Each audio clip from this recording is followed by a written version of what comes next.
بسم الله الرحمن الرحيم. الحمد لله رب العالمين، والصلاة والسلام على أشرف المرسلين وعلى آله وصحبه أجمعين، أما بعد. اللهم رب اشرح لي صدري ويسر لي أمري واحلل عقدة من لساني يفقه قولي. اللهم علمنا ما ينفعنا وانفعنا بما علمتنا وارزقنا علما نافعا يا رب العالمين.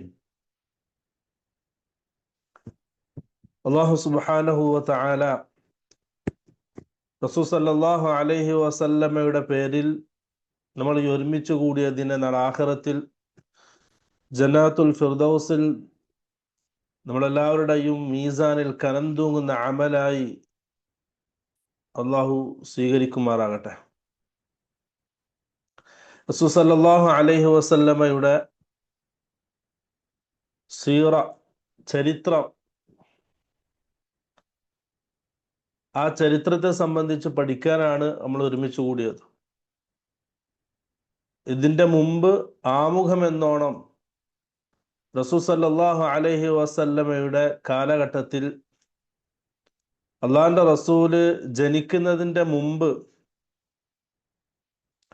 റസൂൽ സല്ലല്ലാഹു അലൈഹി വസല്ലം ജനിക്കുന്നതിന്റെ മുമ്പ് എങ്ങനെയായിരുന്നു മക്കത്തെ ഒരു രീതി, അവിടുത്തെ ആൾക്കാരെങ്ങനെയായിരുന്നു, അതൊക്കെ നമ്മൾ വിശദീകരിച്ചു. ഇൻഷാ അല്ലാഹ് ഇന്ന് നമ്മൾ പറയാൻ ഉദ്ദേശിക്കുന്നത് റസൂൽ സല്ലല്ലാഹു അലൈഹി വസല്ലമയുടെ കുടുംബവും അള്ളാഹുവിന്റെ റസൂലിന്റെ ജനനവും ആണ്.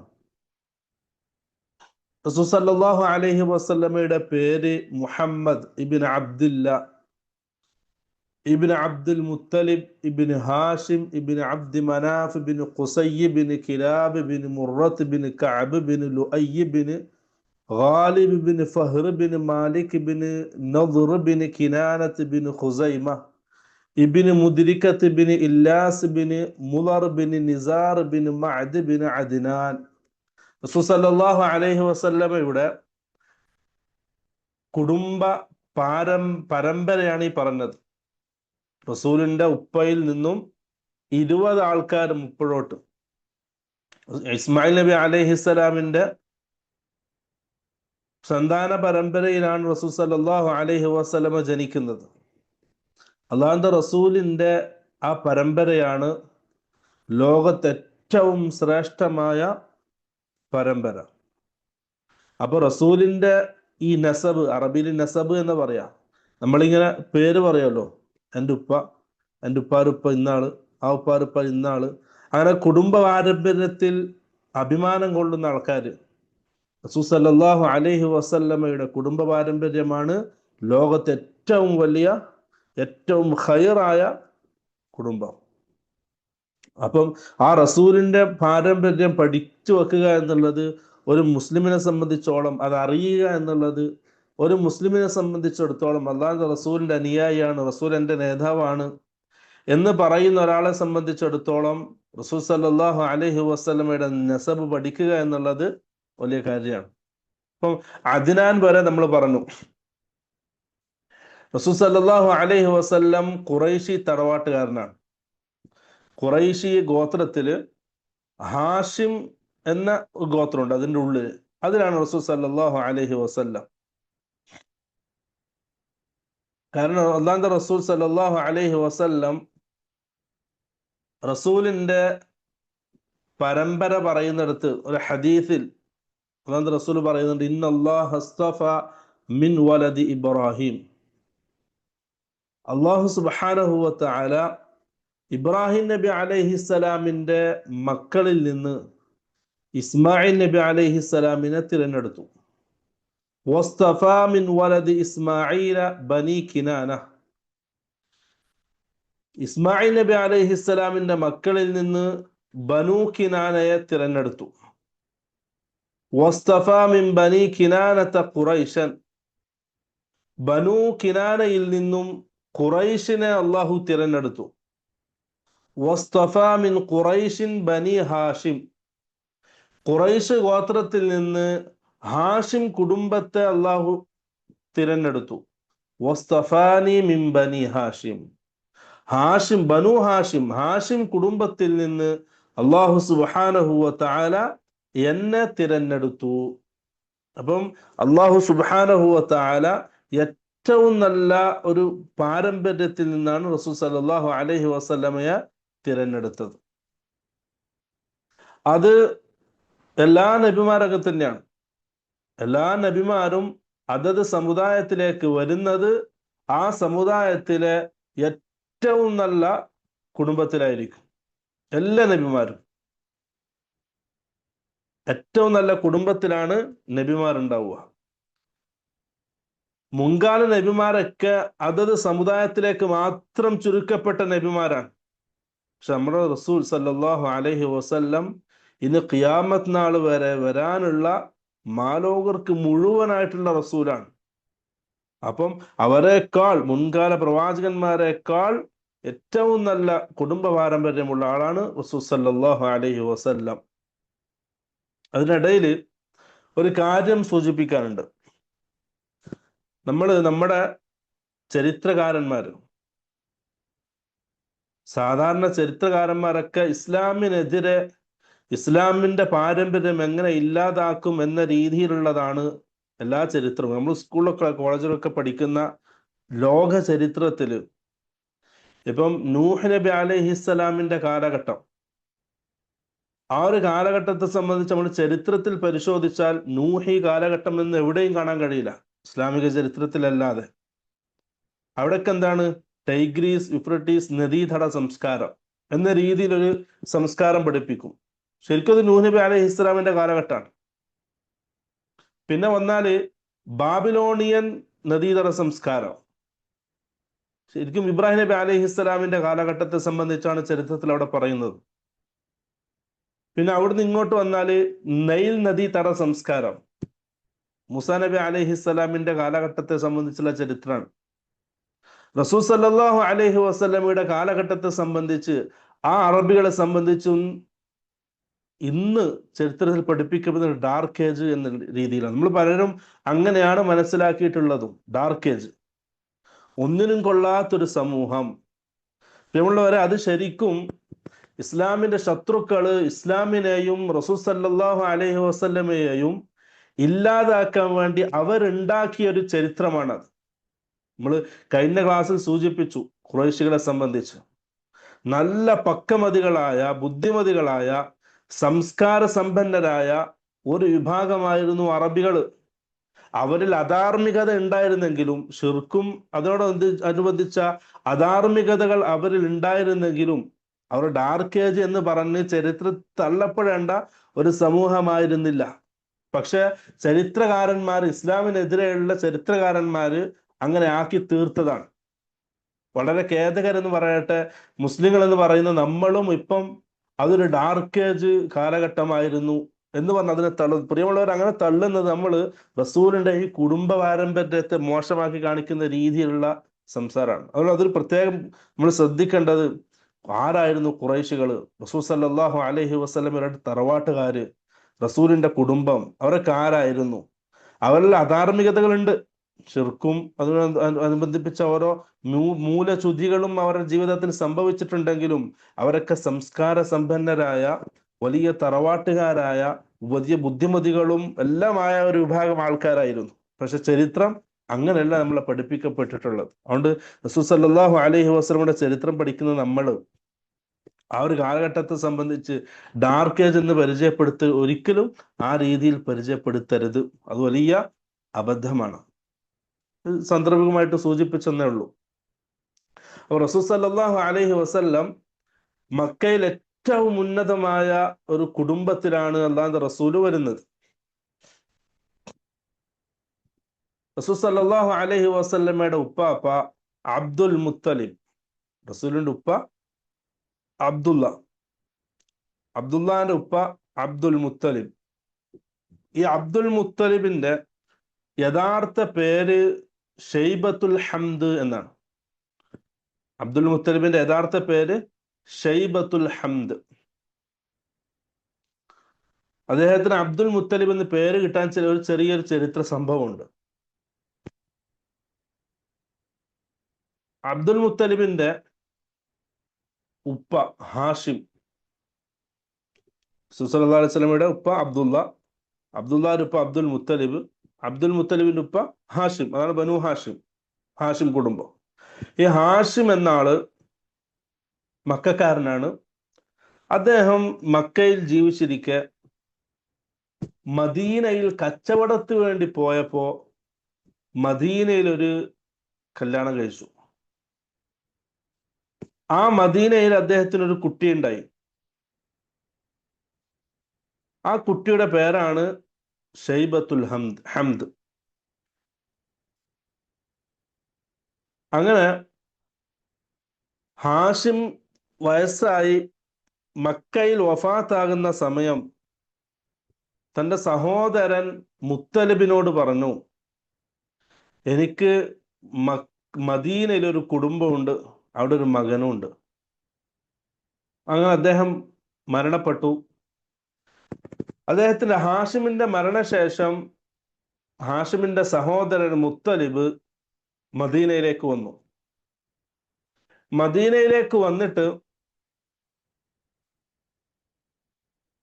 ഈ കുടുംബത്തെ കണ്ടെത്തുകയും സഹോദരൻ ഹാഷിമിന്റെ മകനെ കണ്ടെത്തുകയും ആ മകനെ ആവശ്യപ്പെടുകയും ചെയ്തു ഉമ്മാനടുത്ത്. കാരണം മക്കൾ ഉപ്പയിലേക്കാണല്ലോ ചേർക്കപ്പെടുക. ആദ്യമൊന്നും ആ ഉമ്മ കൊടുക്കാൻ തയ്യാറായില്ല. അവസാനം പറഞ്ഞു, ഇദ്ദേഹം കഅബയുടെ നേതാവാകേണ്ട ആളാണ്. പാരമ്പര്യപരമായിട്ട് ഹാഷിമിന്റെ മക്കൾക്കാണ് കഅബയുടെ ഉത്തരവാദിത്വം കിട്ടുക, മക്കയുടെ നേതാവാകേണ്ട ആളാണ്. അങ്ങനെ പറഞ്ഞപ്പോ ആ ഉമ്മ എന്ത് ചെയ്തു, ഷൈബത്തുൽ ഹംദിനെ വിട്ടുകൊടുത്തു മക്കയിലേക്ക്, ഉപ്പാര കുടുംബത്തിലേക്ക്. അങ്ങനെ മുത്തലിബ് തന്റെ സഹോദരൻ ഹാഷിമിന്റെ മകനായ ഷൈബത്തുൽ ഹംദിനെയും കൂട്ടി, ചെറുപ്പക്കാരനാണ്, ഷൈബത്തുൽ ഹംദിനെയും കൂട്ടി മക്കയിലേക്ക് വന്നു. മക്കയിലേക്ക് പ്രവേശിക്കുന്നത് ഒരു ഉച്ച സമയത്താണ്. അപ്പൊ എല്ലാ ആൾക്കാരും സജീവമായിട്ടുണ്ട് അവിടെ. ഷൈബത്തുൽ ഹംദുമായിട്ട്, തന്റെ സഹോദരപുത്രൻ ഷൈബത്തുൽ ഹംദുമായിട്ട് മുത്തലിബ് മക്കയിലേക്ക് പ്രവേശിക്കുമ്പോൾ ആൾക്കാരൊക്കെ ചോദിച്ച്, ഒട്ടകപ്പുറത്ത് പിറകിൽ ഇരുത്തിയിട്ടാണ് വരുന്നത്, ഇതാരാണ് എന്ന് ചോദിച്ചു. ഇത് മുത്തലിബിന്റെ അടിമയാണോ എന്ന് ചോദിച്ചു. അപ്പൊ മുത്തലിബ് തലയാട്ടി അത് അംഗീകരിച്ചു, അടിമയാണ്. അതാണ്. അപ്പം ഷൈബക്ക് എന്ത് പേര് കിട്ടി?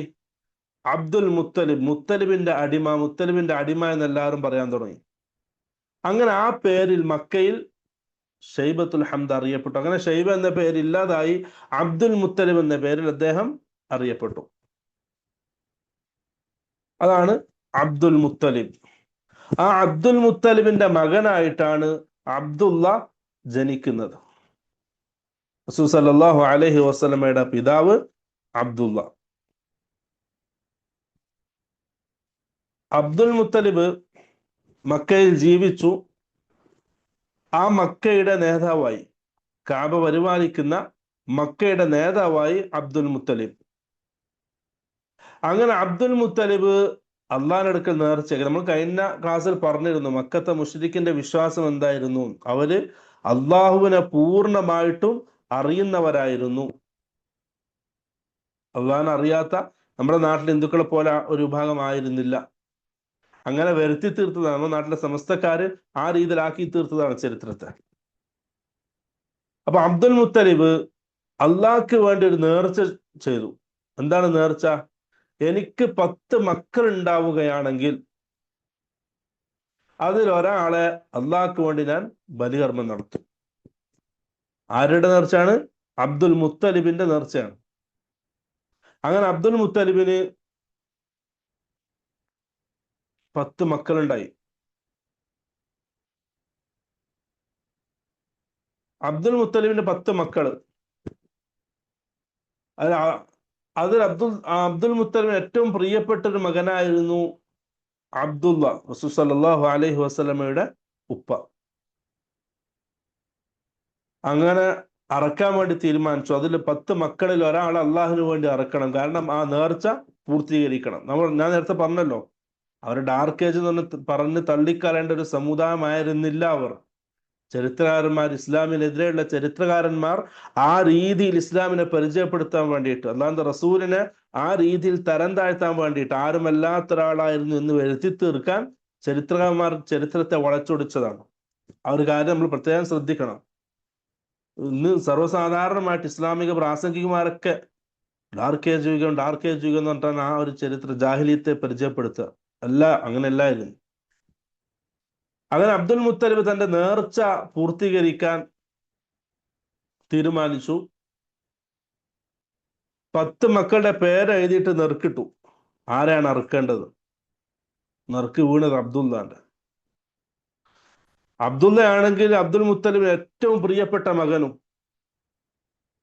അദ്ദേഹത്തിനാകെ നിരാശയായി. ഇപ്പൊ എല്ലാരും വിളിച്ചു കൂട്ടിയിട്ട് അദ്ദേഹം ഒരു ഇതാക്കി, എന്ത് പരിഹാരം കാണണം. കാരണം അബ്ദുല്ലാനെ അറക്കാൻ അദ്ദേഹത്തിന് മനസ്സ് വരുന്നില്ല, ഒരു പരിഹാരം വേണം. അപ്പൊ എല്ലാരും കൂടി നിർദ്ദേശിച്ചു, അബ്ദുല്ലാന്റെ പേരും അവിടെ ഒട്ടകവും. അപ്പോ 2 നെറുക്ക്, 1 ഒട്ടകം, 2 അബ്ദുല്ല, 10 ഒട്ടകം. ഈ 2 നെറുക്ക് ഇട്ടിട്ട് ആരുടെ പേരാണ് കിട്ടുന്നത്, ഒട്ടകത്തിന്റെ ആണെങ്കിൽ ഒട്ടകത്തെ അറക്കാം. അങ്ങനെ നെറുക്കിട്ടു.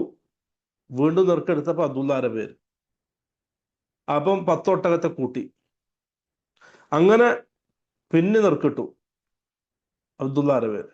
10 ഒട്ടകത്തെ പിന്നെയും കൂട്ടി, പിന്നെയും നെറുക്കിട്ടു, പിന്നെ അബ്ദുല്ലാന്റെ പേര്. അങ്ങനെ 10 ഒട്ടകം കൂട്ടി കൂട്ടി കൂട്ടി 100 ഒട്ടകമായപ്പോ 10ാമത്തെ പ്രാവശ്യം ആകുമ്പോൾ 100 ഒട്ടകാവുക, ഒട്ടകത്തിന്റെ പേര് വീണു. അങ്ങനെ അബ്ദുല്ലാക്ക് പകരമായിട്ട് 100 ഒട്ടകത്തെ അദ്ദേഹം അറുത്ത് വിതരണം ചെയ്തു. അതാണ് ചരിത്രം, സഹിയായ ചരിത്രമാണ്. അങ്ങനെയാണ് അബ്ദുല്ല ജീവിക്കുന്നത്. അല്ലെങ്കിൽ അബ്ദുല്ല എന്താണ്, മരണപ്പെടേണ്ട ആളായിരുന്നു. റസൂൽ സല്ലല്ലാഹു അലൈഹി വസല്ലം പറഞ്ഞു, 2 ദബീഹത്തിന്റെ അറക്കപ്പെട്ട ആളുടെ മകനാണ് ഞാൻ. ഒന്നാരാണ്? ഇസ്മായിൽ നബി അലൈഹിസ്സലാം. 2 പിതാവ് അബ്ദുല്ല. 2 ആൾക്കാരും അറക്കപ്പെടേണ്ട ആൾക്കാരായിരുന്നു. അങ്ങനെ അബ്ദുല്ല ഇത് കഴിഞ്ഞ്, ഈ സംഭവം കഴിഞ്ഞ് അബ്ദുല്ല മദീനയിലേക്ക് വന്നു. മദീനയിലാണ് അബ്ദുല്ല വിവാഹം കഴിക്കുന്നത്. ആരെ? ആമിന ബിൻത് വഹബ്. ആ കാലഘട്ടത്തിൽ ഖുറൈശി തറവാട്ടിലെ ഏറ്റവും കുലീനയായ സ്ത്രീയാണ് ആമിന ബിൻത് വഹബ്, സല്ലല്ലാഹു അലൈഹി വസല്ലമയുടെ ഉമ്മ. വിവാഹം കഴിഞ്ഞ് 3 ദിവസം അവർ മക്കയിൽ ഒരുമിച്ച് താമസിച്ചു. 3 ദിവസത്തിന് ശേഷം, അതിൽ ചില അഭിപ്രായ വ്യത്യാസമുണ്ട്, 3 ദിവസം എന്നുണ്ട്, 3 ആഴ്ച എന്നുണ്ട്, അബ്ദുല്ല കച്ചവടത്തിന് വേണ്ടിയിട്ട് പോയി. ആ പോയ പോക്കാണ്. പിന്നെ അദ്ദേഹം തിരിച്ചു വന്നില്ല. അദ്ദേഹം വഴിയിൽ വെച്ച് രോഗബാധിതനായി മരണപ്പെട്ടു. ചെറുപ്പക്കാരനാണ്, രോഗബാധിതനായി മരണപ്പെട്ടു. ആ സമയത്ത് റസൂൽ സല്ലല്ലാഹു അലൈഹി വസല്ലമയുടെ ഉമ്മ ആമിന ഗർഭിണിയായിരുന്നു. അല്ലാഹുവിന്റെ റസൂല് ഉമ്മാരെ വയറ്റിലായിരുന്നു.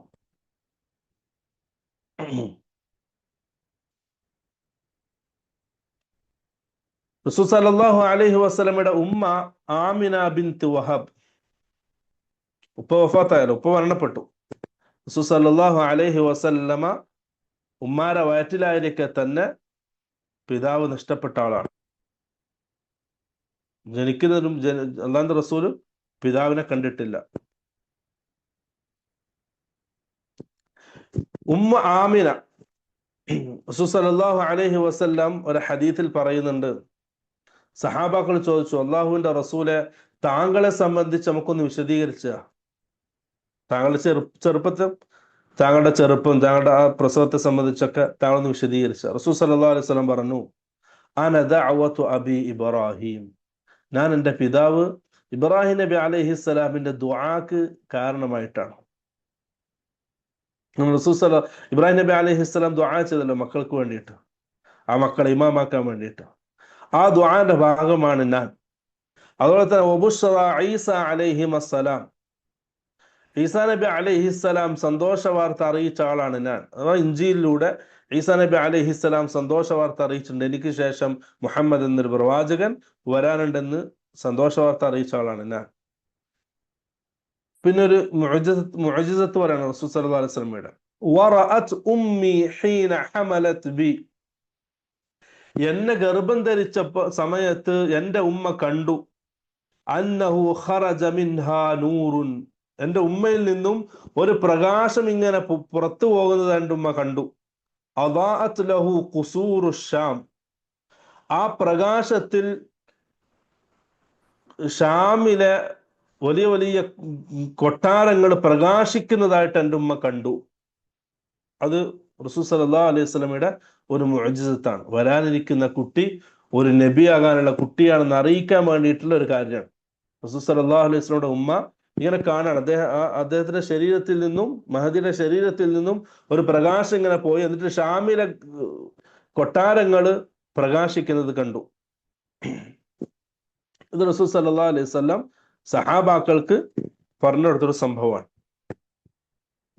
റസൂൽ സല്ലല്ലാഹു അലൈഹി വസല്ലം ജനിച്ച് 6-ാമത്തെ വയസ്സിൽ ഉമ്മ അബവാ എന്ന സ്ഥലത്ത് വെച്ച് മരണപ്പെട്ടു. ശ്രദ്ധിച്ചു കേൾക്കണം.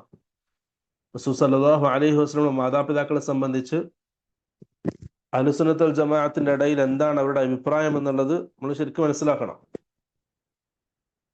അബവായിൽ വെച്ച് റസൂൽ സല്ലല്ലാഹു അലൈഹി വസല്ലമയുടെ ഉമ്മ മരണപ്പെട്ടു.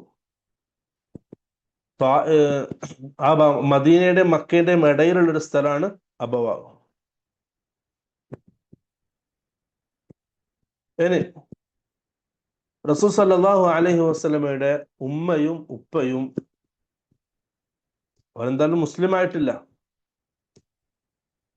അവരെ സംബന്ധിച്ചുള്ള ഹദീസുകൾ ഒന്ന് പരിശോധിക്കാം. റസൂൽ സല്ലല്ലാഹു അലൈഹി വസല്ലം പറഞ്ഞു, ഇസ്തഅദൻതു റബ്ബി അൻ അസ്തഗ്ഫിറ ലി ഉമ്മി, എൻ്റെ ഉമ്മക്ക് വേണ്ടി ഇസ്തിഗ്ഫാർ ചെയ്യാൻ ഞാൻ അള്ളാഹുവിനോട് അനുവാദം ചോദിച്ചു. ശരിക്കും ശ്രദ്ധിക്കണം കേട്ടോ. എൻ്റെ ഉമ്മാക്ക് ഇസ്തിഗ്ഫാർ ചെയ്യാൻ വേണ്ടി ഞാൻ അള്ളാഹുവിനോട് അനുവാദം ചോദിച്ചു. ഫലം യഅ്ദൻ ലി, പക്ഷെ അള്ളാഹു എനിക്ക് അനുവാദം നൽകിയില്ല. അതിന്റെ അർത്ഥം ഉമ്മ കാഫിറത്തായിരുന്നു. മാ കാന ലിന്നബിയ്യി വല്ലദീന ആമനൂ അൻ യസ്തഗ്ഫിറൂ ലിൽമുശ്രികീന വലൗ കാനൂ ഉലി ഖുർബ. ഖുർആന്റെ ആയത്താണ്, സൂറത്തുൽ തൗബ. നബിക്കും മുഅ്മിനീങ്ങൾക്കും മുശ്രിക്കീങ്ങൾക്ക് വേണ്ടി ഇസ്തിഗ്ഫാർ ചെയ്യാൻ ഒരിക്കലും അനുവദനീയമല്ല, അവർ എത്ര അടുത്ത കുടുംബമാണെങ്കിലും ശരി എന്നുള്ള ആയത്ത്. അതിന്റെ അടിസ്ഥാനത്തിൽ അല്ലാഹു സുബ്ഹാനഹു വ തആല റസൂൽ സല്ലല്ലാഹു അലൈഹി വസല്ലമക്ക് അനുവാദം നൽകിയില്ല ഇസ്തിഗ്ഫാർ ചെയ്യാൻ. ഇമാം മുസ്ലിം ഉദ്ധരിക്കുന്ന സഹീഹായ ഹദീസാണ്. വസ്തഅദൻതുഹു അൻ അസൂറ ഖബറഹ, ഇസ്തിഗ്ഫാർ ചെയ്യാൻ എനിക്ക് അനുവാദം നൽകിയില്ല അല്ലാഹ്. അപ്പൊ ഞാൻ എൻ്റെ ഉമ്മാന്റെ ഖബർ സന്ദർശിക്കാൻ, സിയാറത്ത് ചെയ്യാൻ ഞാൻ അള്ളാഹുവിനോട് അനുവാദം ചോദിച്ചു. ഫഅദിന ലി, അതിനെനിക്ക് അള്ളാഹു അനുവാദം നൽകി. ഒരു ഹദീസ് ഇമാം മുസ്ലിം ഉദ്ധരിക്കുന്ന സഹീഹായ ഹദീസാണ്. ഈ ഹദീസ് നമുക്ക് കിട്ടുന്നത് റസൂൽ സല്ലല്ലാഹു അലൈഹി വസല്ലമയുടെ ഉമ്മ കാഫിറത്തായിരുന്നു എന്നുള്ളതാണ്. രണ്ടാമത്തെ ഇമാം അഹ്മദ് ഉദ്ധരിക്കുന്ന ഒരു ഹദീസ്, റസൂൽ സല്ലല്ലാഹു അലൈഹി വസല്ലമയുടെ അടുക്കലേക്ക് ഒരാൾ വന്നു, എന്നിട്ട് ചോദിച്ചു, അള്ളാഹുവിന്റെ റസൂലെ, എൻ്റെ ഉമ്മ എവിടെയാണ്? സ്വർഗത്തിലാണോ നരകത്തിലാണോ? റസൂൽ പറഞ്ഞു, ഉമ്മുക ഫിന്നാർ, നിന്റെ ഉമ്മ നരകത്തിലാണ്. അപ്പം ആ വന്ന ആൾക്ക് ഭയങ്കര സങ്കടം, പ്രയാസായി. എന്നാൽ അദ്ദേഹത്തിന്റെ ഉമ്മ നരകത്തിലാണെന്ന റസൂൽ പറഞ്ഞത്. ആ പ്രയാസം മുഖത്ത് കണ്ടപ്പോൾ റസൂൽ ചോദിച്ചു, അമാ തർള അൻ തകൂന ഉമ്മുക മഅ ഉമ്മി ഫിന്നാർ, നീ തൃപ്തിപ്പെടുന്നില്ലേ നിന്റെ ഉമ്മ നരകത്തിൽ എൻ്റെ ഉമ്മാരെ കൂടെ ആയിരിക്കും എന്ന് റസൂൽ സല്ലല്ലാഹു അലൈഹി വസല്ലം പറഞ്ഞിട്ടുണ്ട്. അഹ്മദ് ഉദ്ധരിക്കുന്ന സഹീഹായ ഹദീസാണ്. മറ്റൊരു ഹദീസ്, ഇന്ന അബി വ അബാക ഫിന്നാർ, ഒരു സഹാബിയോട് റസൂൽ സല്ലല്ലാഹു അലൈഹി വസല്ലം പറഞ്ഞതാണ്, ഇന്ന അബി വ അബാക ഫിന്നാർ, എന്റെയും നിന്റെയും ഉപ്പ നരകത്തിലാണ് എന്നുള്ളത്. അപ്പൊ അത് നമ്മൾ അറിയാൻ വേണ്ടി ഒരു സംഭവം ഉദ്ധരിച്ച് സഹീഹായ ഹദീസിലൂടെ ഇതാണ് റസൂൽ സല്ലല്ലാഹു അലൈഹി വസല്ലമയുടെ ഉമ്മയും ഉപ്പയും നരകത്തിലാണ്, കാഫിറത്താണ് എന്നുള്ളതാണ് ഈ 3 ഹദീസിൽ നിന്ന് നമുക്ക് കിട്ടുന്നത്. അപ്പൊ അതവിടെ നിർത്താം. നമ്മളത് എന്തില്ല, അധികം ആ വിഷയത്തിൽ ചർച്ച ചെയ്യില്ല, കാരണം നമ്മുടെ മനസ്സ് വേദനിക്കും. അതാണ്ട് റസൂലിന്റെ പ്രിയപ്പെട്ട ഉമ്മയും ഉപ്പയും നരകത്തിലാണെന്ന് പറയുമ്പോൾ അതൊരു മുസ്ലിമിനെ സംബന്ധിച്ചിടത്തോളം, റസൂൽ സല്ലല്ലാഹു അലൈഹി വസല്ലമയെ സ്നേഹിക്കുന്ന മുസ്ലിമിനെ സംബന്ധിച്ചിടത്തോളം മനസ്സിന് പ്രയാസം ഉണ്ടാക്കുന്ന, ബുദ്ധിമുട്ടുണ്ടാക്കുന്ന കാര്യമാണ്. എന്നാലും അത് ഒരു ഇൽമിന് വേണ്ടി, അറിവിന് വേണ്ടി, അങ്ങനെ സഹീഹായ ഹദീസുകൾ ഉണ്ടായത് കൊണ്ട് തന്നെ അറിവിന് വേണ്ടി ആ ഹദീസുകൾ സൂചിപ്പിച്ചു എന്ന് മാത്രം. ഇതാണ് റസൂൽ സല്ലല്ലാഹു അലൈഹി വസല്ലമയുടെ ഉമ്മയും ഉപ്പയും. ഇനി ആനക്കലഹ വർഷം മക്കയിൽ റസൂൽ സല്ലല്ലാഹു അലൈഹി വസല്ലമ ജനിച്ചു. ആനക്കലഹം എന്നുള്ളത് നമ്മൾ കഴിഞ്ഞ ക്ലാസ്സിൽ വിശദീകരിച്ചിരുന്നു. യമനിലെ അബ്രഹത്ത് എന്ന രാജാവ് യമനിൽ ഒരു മന്ദിരം പണിയുകയും മാലോകരെ ആ മന്ദിരത്തിലേക്ക് ക്ഷണിക്കാൻ വേണ്ടി, അതിലേക്ക് ശ്രദ്ധ തിരിക്കാൻ വേണ്ടി കഅബ പൊളിക്കാൻ തീരുമാനിച്ചു. അങ്ങനെ കഅബ പൊളിക്കാൻ വന്നു. അല്ലാഹു സുബ്ഹാനഹു വ തആല കഅബയെ സംരക്ഷിച്ചു. ആ ചരിത്രം നമ്മൾ കഴിഞ്ഞ ക്ലാസ്സിൽ വിശദീകരിച്ചതാണ്. അതിനാണ് ആനക്കലഹ വർഷം എന്ന് പറയാം. ആ അബ്രഹത്ത് വന്ന ആ സൈന്യം വലിയ ആനകളുമായിട്ട്, കുറെ ആനകളുമായിട്ടുള്ള വലിയ സൈന്യമായിരുന്നു. അപ്പൊ ആ ഒരു വർഷത്തിലാണ്, അത് നടന്ന വർഷത്തിലാണ് റസൂൽ സല്ലല്ലാഹു അലൈഹി വസല്ലമ ജനിക്കുന്നത്. റബീഉൽ അവ്വൽ മാസത്തിലാണ് അള്ളാഹുവിന്റെ റസൂല് ജനിക്കുന്നത്. റബീഉൽ അവ്വൽ മാസം ഒരു തിങ്കളാഴ്ചയാണ് അള്ളാഹുവിന്റെ റസൂല് ജനിക്കുന്നത്. മക്കയിൽ സുബ്ഹിന്റെ ശേഷമുള്ള, ഫജ്റിന്റെ ശേഷമുള്ള സമയത്താണ് റസൂൽ ജനിക്കുന്നത്. ആ ജനിച്ച ദിവസം റബീഉൽ അവ്വൽ 12, അല്ലെങ്കിൽ റബീഉൽ അവ്വൽ 10, അല്ലെങ്കിൽ റബീഉൽ അവ്വൽ 8, അല്ലെങ്കിൽ റബീഉൽ അവ്വൽ 2. അങ്ങനെ പ്രബലമായി 4 അഭിപ്രായങ്ങളാണ് ഉള്ളത്. മറ്റു കുറേ അഭിപ്രായങ്ങളുണ്ട്. അതിൽ ഏറ്റവും പ്രധാനപ്പെട്ട ഈ 4 അഭിപ്രായങ്ങളാണ്. ഏതൊക്കെയാണ്? റബീഉൽ അവ്വൽ 2, അല്ലെങ്കിൽ റബീഉൽ അവ്വൽ 8, റബീഉൽ അവ്വൽ 10, അല്ലെങ്കിൽ റബീഉൽ അവ്വൽ 12. റബീഉൽ അവ്വൽ 12 12 റസൂൽ ജനിച്ചതെന്ന് ഒരിക്കലും നമുക്ക് ഉറപ്പിച്ച് പറയാവുന്നതല്ല. കാരണം ചരിത്രകാരന്മാർ, അഹ്ലുസുന്നത്തുൽ ജമാഅത്തിന്റെ പണ്ഡിതന്മാരാരും, താരീഖിന്റെ മുഅഖിരീങ്ങൾ ആരും ഇന്ന ഡേറ്റിനാണ് റസൂൽ ജനിച്ചതെന്ന് തറപ്പിച്ച് പറഞ്ഞിട്ടില്ല. അതിൽ അഭിപ്രായ വ്യത്യാസമുണ്ട്.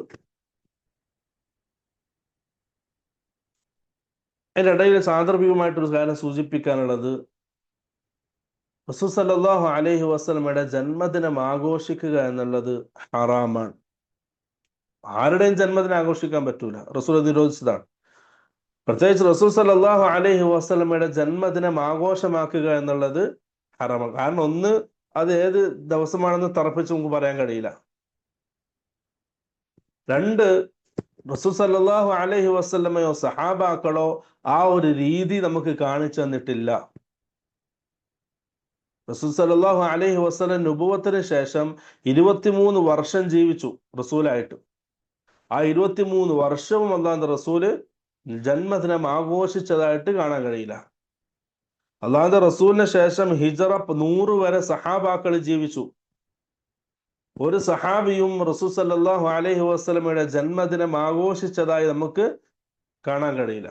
അതുകൊണ്ട് ജന്മദിനം ആഘോഷിക്കുക എന്നുള്ളത് അത് ബിദ്അത്താണ്, അത് ദലാലത്താണ്, അത് നരകത്തിലേക്ക് എത്തിക്കുന്നതാണ്. അതൊരിക്കലും എന്തല്ല, റസൂൽ സല്ലല്ലാഹു അലൈഹി വസല്ലമയോടുള്ള സ്നേഹമല്ല.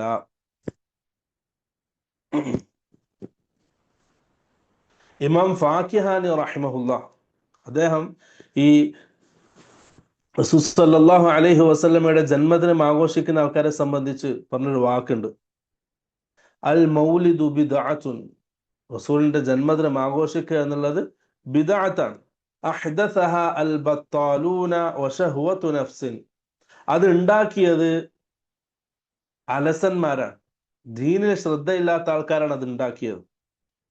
അതുപോലെ തന്നെ വശഹ്വതു നഫ്സിൻ, ദേഹേച്ഛയെ പിൻപറ്റുന്ന, ഖുർആനും ഹദീസും പിൻപറ്റാതെ അവനവന്റെ നഫ്സ് എന്താണോ പറയുന്നത് അതിനെ പിൻപറ്റുന്ന ആൾക്കാരാണ് ജന്മദിനം ആഘോഷം ഉണ്ടാക്കിയത്.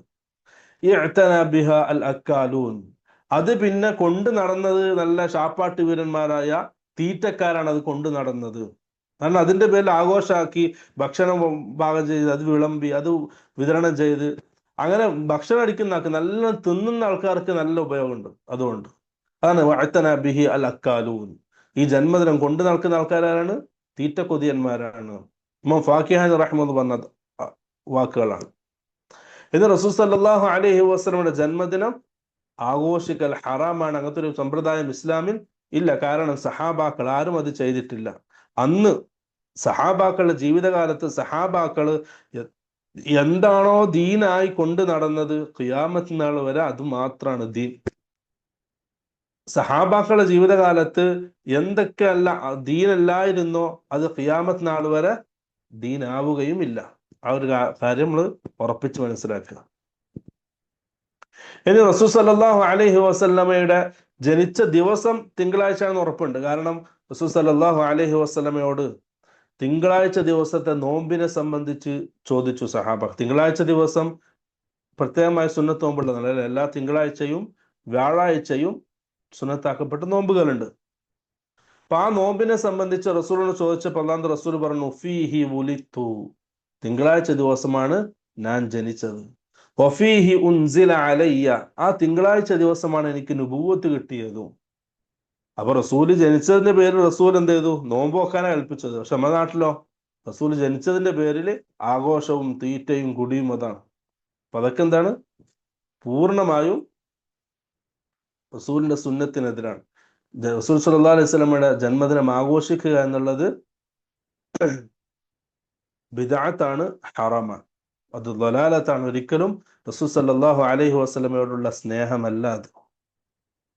റസൂൽ ജനിച്ച് അല്ലാഹുവിന്റെ റസൂല് ഉമ്മയുടെ കൂടെയാണ് ജീവിച്ചത്. 6-ാമത്തെ വയസ്സിൽ ഉമ്മയും മരണപ്പെട്ടു. അഥവാ അനാഥത്വത്തിന്റെ അങ്ങേയറ്റാണ് അല്ലാഹുവിന്റെ റസൂല്. ജനിക്കുന്നതിന് മുമ്പേ ഉപ്പ നഷ്ടപ്പെട്ടു. ജനിച്ച 6 വയസ്സാകുമ്പോഴേക്കും ഉമ്മയും നഷ്ടപ്പെട്ടു. അതാണ് അല്ലാഹു സുബ്ഹാനഹു വ തആല പറഞ്ഞത്, അലം യജിദ്ക യതീമൻ ഫആവാ. പ്രവാചകരെ അല്ലാഹുവിന്റെ റസൂലിനെ ആശ്വസിപ്പിച്ചുകൊണ്ടുള്ള വാക്കുകളാണ്. സൂറത്തുൽ ദുഹ റസൂൽ സല്ലല്ലാഹു അലൈഹി വസല്ലമയെ ആശ്വസിപ്പിച്ചുകൊണ്ടുള്ള വാക്കുകളാണ് അല്ലാഹു പറഞ്ഞത്. അലം യജിദ്ക യതീമൻ ഫആവാ. പ്രവാചകരെ, താങ്കളെ യതീമായിട്ടാണല്ലോ നാം കണ്ടത്, താങ്കളെ നാം സംരക്ഷിച്ചു, സംരക്ഷണം നൽകി. റസൂൽ സല്ലല്ലാഹു അലൈഹി വസല്ലമയുടെ ഉമ്മയും മരണപ്പെട്ടപ്പോ പിന്നെ പൂർണ്ണമായിട്ടും അല്ലാഹുവിന്റെ റസൂലിനെ വളർത്തിയത് ഉപ്പാപ്പ അബ്ദുൽ മുത്തലിബാണ്. അടുത്തത് റസൂൽ സല്ലല്ലാഹു അലൈഹി വസല്ലമക്ക് പാല് കൊടുത്ത ആൾക്കാർ. അറബികൾക്കൊരു ശീലം ഉണ്ടായിരുന്നു. അവര് പ്രസവിച്ച കുട്ടിയെ നല്ല സംസ്കാരവും നല്ല കഴിവൊക്കെ കിട്ടാൻ വേണ്ടിയിട്ട് ആ രീതിയിലുള്ള ആൾക്കാരെ കൊണ്ട് പാല് കൊടുപ്പിക്കുമായിരുന്നു. ഞാൻ നേരത്തെ പറഞ്ഞു, എന്തല്ല ഡാർക്ക് ഏജ് എന്ന് പറഞ്ഞാൽ എഴുതി തള്ളേണ്ട ആൾക്കാരല്ല റസൂലിന്റെ നാട്ടുകാരും കുടുംബക്കാരും. അപ്പം അവർ പാല് കൊടുക്കാൻ ആൾക്കാർ കൊണ്ടുപോകും, എന്നിട്ട് പാല് കൊടുക്കും. ആ പാല് കൊടുത്താൽ എന്ത് ചെയ്യും? ആ കുടുംബത്തിന്റെ കഴിവുകൾ ആ മക്കൾക്ക് കിട്ടും. ഇപ്പൊ റസൂൽ സല്ലല്ലാഹു അലൈഹി വസല്ലമക്ക് പാല് കൊടുത്ത ആൾക്കാരാണ് ഒന്ന് സുവൈബ, അറിയപ്പെട്ട സ്ത്രീയാണ് സുവൈബ. റസൂൽ സല്ലല്ലാഹു അലൈഹി വസല്ലമക്കും അതേപോലെ തന്നെ റസൂൽ സല്ലല്ലാഹു അലൈഹി വസല്ലമയുടെ കൃത്യ സഹോദരൻ, അതായത് അബ്ദുള്ള, റസൂലിന്റെ ഉപ്പാന്റെ സഹോദരൻ ഹംസ ഇബ്നു അബ്ദുൽ മുത്തലിബ്, അറിയാലോ ഹംസ റളിയല്ലാഹു അൻഹു. ഈ ഹംസ റളിയല്ലാഹു അൻഹു റസൂലിന്റെ പിതൃ സഹോദരനാണ്, ഉപ്പാന്റെ സഹോദരനാണ്.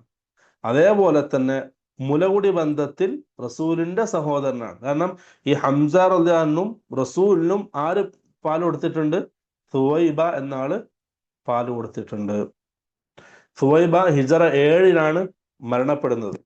മഹദി മുസ്ലിം ആയിട്ടുണ്ടോ ഇല്ല എന്നുള്ളതിൽ പണ്ഡിതന്മാർക്കിടയിൽ അഭിപ്രായ വ്യത്യാസമുണ്ട്. വ്യക്തമായിട്ട് എവിടെയും രേഖപ്പെടുത്തപ്പെട്ടിട്ടില്ല. പക്ഷെ റസൂൽ സല്ലല്ലാഹു അലൈഹി വസല്ലം മദീനയിലായിരിക്കും. ഹിജ്റ 7 അപ്പൊ 7 വർഷം മദീനയിൽ റസൂൽ ജീവിച്ച. അപ്പൊ മദീനയിൽ ജീവിച്ചിരിക്കുന്ന സമയത്ത് മക്കയിലേക്ക് സുവൈബയ്ക്ക് വേണ്ടി ഹദിയകളും സമ്മാനങ്ങളും വസ്ത്രങ്ങളും റസൂല് കൊടുത്തയക്കുമായിരുന്നു എന്ന് ഹദീസുകളിൽ കാണാൻ കഴിയും. രണ്ടാമത്തെ ഒരാളാണ് ഹലീമത്തു സഅദിയ. റസൂൽ സല്ലല്ലാഹു അലൈഹി വസല്ലമക്ക് പാല് കൊടുത്ത ആളാണ് ഹലീമത്തു സഅദിയ. മഹദി റസൂൽ സല്ലല്ലാഹു തായിഫിന്റെ അടുത്താണ് അദ്ദേഹം മഹദിയുടെ താമസം. അപ്പം റസൂൽ സല്ലല്ലാഹു അലൈഹി വസല്ലമ മഹദിയുടെ കൂടെ താമസിക്കുമ്പോൾ പല മുഅ്ജിസത്തുകളും കാണിച്ചിട്ടുണ്ട്. ചെറുപ്പത്തിൽ തന്നെ പല മുഅ്ജിസത്തുകളും കാണിച്ചിട്ടുണ്ട്. ഹലീമത്ത് സഅദി പറയുന്നുണ്ട്, ഞാൻ റസൂലിനെയും കൂട്ടിയിട്ട് എൻ്റെ വീട്ടിലേക്ക് പോകുന്ന വഴിയിൽ തന്നെ എനിക്ക് പല ബർക്കത്തുകളും എനിക്ക് കാണാൻ കഴിഞ്ഞു. ഇതുവരെ ഇല്ലാത്ത പല ഐശ്വര്യവും എൻ്റെ ജീവിതത്തിൽ ഉണ്ടായി എന്ന് പറയുന്നുണ്ട്. അതുപോലെ തന്നെ റസൂൽ സല്ലല്ലാഹു അലൈഹി വസല്ലമയുടെ നെഞ്ച് പുലർന്ന ആ സംഭവം, റസൂൽ പറയാണ്, ഞാന് ഹലീമത്ത് സാദിയുടെ മക്കളുടെ കൂടെ ഇങ്ങനെ കളിച്ചുകൊണ്ടേ ഇരിക്കുകയാണ്. ആ സമയത്ത് രണ്ടാൾക്കാർ വന്നു, രണ്ട് മലക്കുകൾ. പക്ഷെ ഹദീസ് വായിക്കുന്നില്ല, അതിന്റെ അർത്ഥം പറയാം. രണ്ട് മലക്കുകൾ വന്നു. മലക്കുകൾ വന്നു, എന്നെ പിടിച്ച് കിടത്തി. എന്നിട്ട് എൻ്റെ നെഞ്ചിന്റെ ആ ഭാഗം കീറി. എന്നിട്ട് അതിൽ നിന്നും എൻ്റെ ഹൃദയം പുറത്തെടുത്തു. ആ ഹൃദയത്തിൽ നിന്നും ഒരു കറുത്ത മാംസപിണ്ഡം എടുത്തവർ കളഞ്ഞു. എന്നിട്ട് അവരുടെ കയ്യിലുണ്ടായിരുന്ന വെള്ളം കൊണ്ട് അവർ ആ ഹൃദയത്തെ കഴുകി, എൻ്റെ വയറുമൊക്കെ കഴുകി, ശരീരം കഴുകി ശുദ്ധിയാക്കി. ആ ഹൃദയം പഴയ സ്ഥാനത്ത് തന്നെ വെച്ചു. എന്നിട്ടത് ശരീരം തുന്നി കൂട്ടി യോജിപ്പിച്ചു. ഇതാണ് സംഭവം. അഥവാ ആ എടുത്തു കാണുന്ന കറുപ്പ് എന്താണ്? ശൈത്താന്റെ ഭാഗത്തു നിന്നുള്ള ഒരിതാണ്. റസൂൽ സല്ലല്ലാഹു അലൈഹി വസല്ലമയെ അല്ലാഹു സുബ്ഹാനഹു വ തആല ശുദ്ധീകരിച്ചതാണ്. ഒരിക്കലും അല്ലാഹുവിന്റെ റസൂലിന് എന്തില്ല? പിശാചിന്റെ യാതൊരു കുതന്ത്രവും ഏൽക്കുകയില്ല. ഒരിക്കലും പിശാചിന് റസൂലിനെ കീഴ്പ്പെടുത്താൻ കഴിയില്ല. അപ്പൊ ആ ഹൃദയമൊക്കെ കഴുകി ശുദ്ധിയാക്കി അത് തിരിച്ചു വെച്ചു. അനസ് റളിയല്ലാഹു അൻഹു പറയുമായിരുന്നു, റസൂലിന്റെ നെഞ്ചിന്റെ ഭാഗത്ത് ആ കീറിയ അടയാളം ഞാൻ കണ്ടിട്ടുണ്ടായിരുന്നു. ഈ റസൂലിന്റെ ഈ നെഞ്ച് കീറി അത് കഴുകി ശുദ്ധിയാക്കുക എന്നുള്ളത് വേറെ 2 പ്രാവശ്യം നടന്നിട്ടുണ്ട്. ഒന്ന് ഈ ചെറിയ പ്രായത്തിൽ, 2 നുബുവത്ത് കിട്ടുന്നതിന്റെ മുമ്പ്. പണ്ഡിതന്മാർ വിശദീകരിച്ചത് ഖുർആനെ ഉൾക്കൊള്ളാൻ റസൂലിന്റെ ഹൃദയത്തെ പാകമാക്കാൻ വേണ്ടിയിട്ട്. കാരണം ഖുർആന്റെ വഹി ഭാരമുള്ളതാണ്. വഹി ഇന്ന സനുൽഖി അലൈക ഖൗലൻ സഖീല, ഭാരമുള്ള വാക്കുകൾ നാം താങ്കൾക്ക് ഇട്ടുതരുന്നതാണ് അള്ളാഹു പറഞ്ഞത്. അപ്പം ആ വഹീനെ സ്വീകരിക്കാൻ വേണ്ടി മാത്രം, പാകമാക്കാൻ വേണ്ടി ഹൃദയത്തെ ശുദ്ധീകരിച്ചു. മൂന്നാമത്തത് ഇസ്രാ മിഅ്റാജിന്റെ ആ സമയം, അതിന്റെ മുമ്പ് ഇങ്ങനെ അങ്ങനെ 3 പ്രാവശ്യം റസൂലിന്റെ ഹൃദയം എന്തുണ്ട് കീറി ഹൃദയത്തെ മലക്കുകൾ കഴുകിയിട്ടുണ്ട്, ശുദ്ധിയാക്കിയിട്ടുണ്ട്. അത് സഹീഹായി സ്ഥിരപ്പെട്ട സംഭവമാണ്. പിന്നെ റസൂൽ സല്ലല്ലാഹു അലൈഹി വസല്ലം ഉമ്മ മരണപ്പെട്ടതിന് ശേഷം പിതാമഹൻ അബ്ദുൽ മുത്തലിബിന്റെ കൂടെയാണ് റസൂൽ സല്ലല്ലാഹു അലൈഹി വസല്ലം ജീവിച്ചത്. പൂർണ്ണമായിട്ടും അബ്ദുൽ മുത്തലിബ് തന്റെ മക്കളെ സ്നേഹിക്കുന്നതിനേക്കാൾ റസൂൽ സല്ലല്ലാഹു അലൈഹി വസല്ലമയെ സ്നേഹിച്ചു. റസൂലിന്റെ 8ാമത്തെ വയസ്സിൽ അബ്ദുൽ മുത്തലിബും മരണപ്പെട്ടു. 8ാമത്തെ വയസ്സിൽ അബ്ദുൽ മുത്തലിബും മരണപ്പെട്ടു.